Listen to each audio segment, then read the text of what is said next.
ব্রিগেডের ময়দানে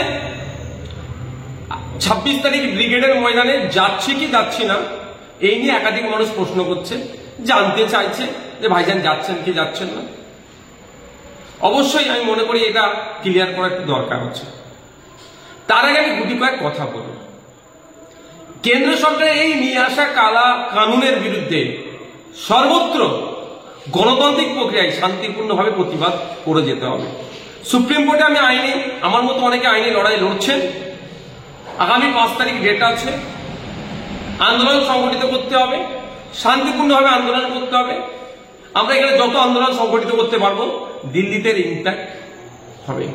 আর আমাদের আন্দোলনে যদি আমাদের আন্দোলনে ঢুকে যদি হিংসা ছড়িয়ে দেয় তাহলে কিন্তু এর ব্যাড ইফেক্টও দিল্লিতে পড়তে পারে।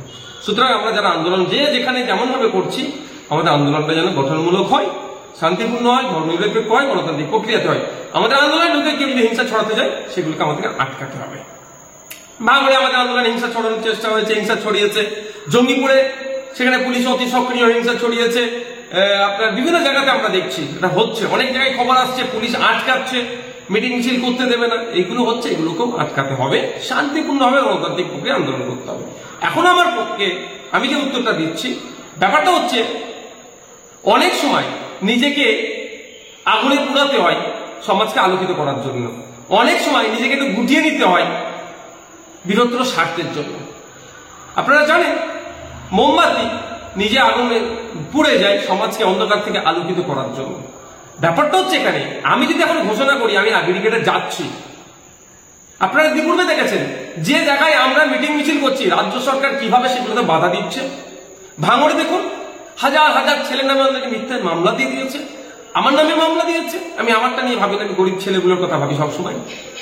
তো সুতরাং আমি যেখানে যদি ঘোষণা দিয়ে দিই তাহলে এই প্রোগ্রামের পারমিশন নিয়ে অনেক সমস্যা হবে। এটা আপনাদের বুঝতে হবে। বড় বাজারের প্রসঙ্গে আসি। বড় বাজার যে ক্ষোভের কথাটা বলেছেন, একজন দায়িত্বশীল লিডার হিসাবে তার কর্মী অপরাধের উপর অত্যাচার হচ্ছে।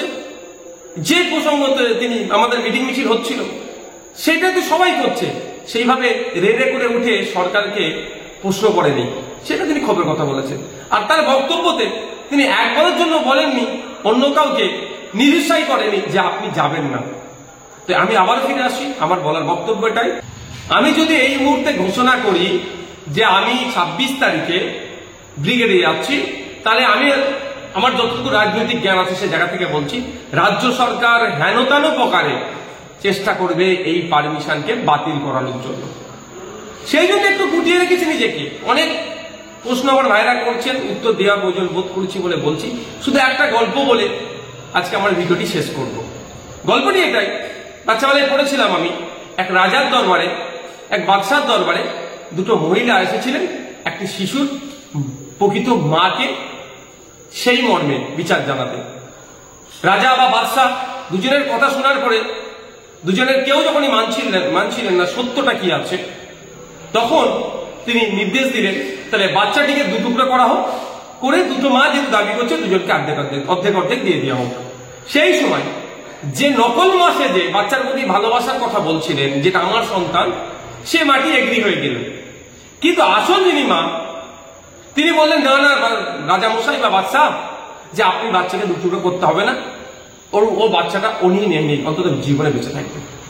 নিশ্চিতভাবে আমার গল্প ছাড়া একটা কথা বলুন, আপনারা বুঝতে পারছেন। আপনাদের অনুরোধ করব গণতান্ত্রিক প্রক্রিয়ায় শান্তিপূর্ণভাবে ওয়াকফ সংশোধনী আইনের প্রত্যাহারের জন্য বেশি বেশি মিটিং মিছিল করুন। মাথায় রাখবেন, মিছিল নয় মিটিং করুন। মাথায় রাখবেন এই মিটিং এ কেউ না হিংসা করতে পারে। যত মাথার সংখ্যা বাড়াবেন তত দিল্লিতে ইম্প্যাক্ট করবে। তবে হ্যাঁ, শান্তিপূর্ণভাবে হওয়া চাই।